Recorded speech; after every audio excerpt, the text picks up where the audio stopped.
2026 is not the year you need more motivation. It's the year you stop negotiating with yourself. Most men don't fail because life is unfair.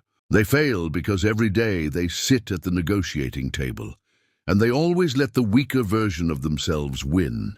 They wake up and bargain. I'll start tomorrow. I deserve a break. Just this once.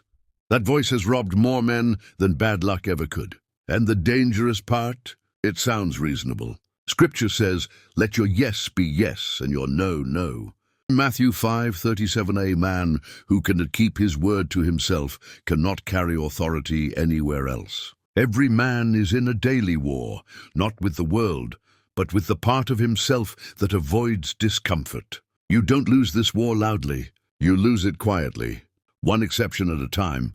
Missed workouts explained away. Broken routines justified. Standards lowered so you don't feel guilty. And slowly your self-respect erodes. Not because you're weak, but because you keep renegotiating the contract. Kings don't renegotiate standards daily.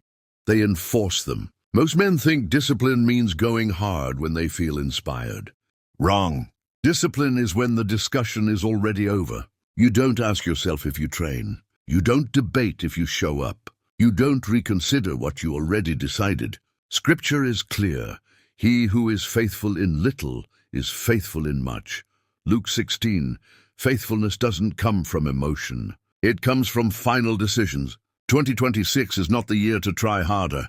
It's the year to remove debate. Negotiation trains your nervous system to expect escape. Every time you break a promise to yourself, you send a signal. I don't mean what I say. Over time, your mind stops trusting you. That's why men feel foggy. That's why confidence collapses. That's why motivation disappears. Not because they lack desire, but because their word has lost weight. Proverbs says, a double-minded man is unstable in all his ways. James 1:8, negotiation creates double-minded men. Here is the shift that changes everything. You don't motivate yourself. You govern yourself. Governance means clear rules, clear consequences. No emotional voting. Kings don to ask how they feel.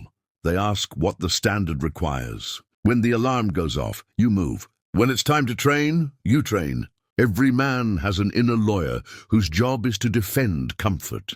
It will quote exhaustion. It will bring up stress. It will use logic to justify weakness.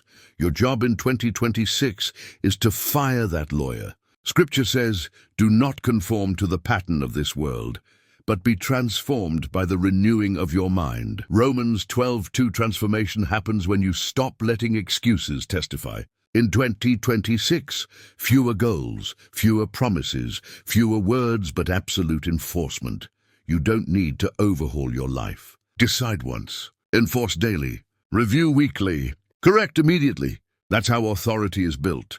The calendar changing does nothing. But tonight, this moment, you draw the line. No more negotiations. No more excuses dressed as logic. No more self-betrayal. 2026 is the year your word becomes law. Kings don't beg. Kings don't bow. Kings build.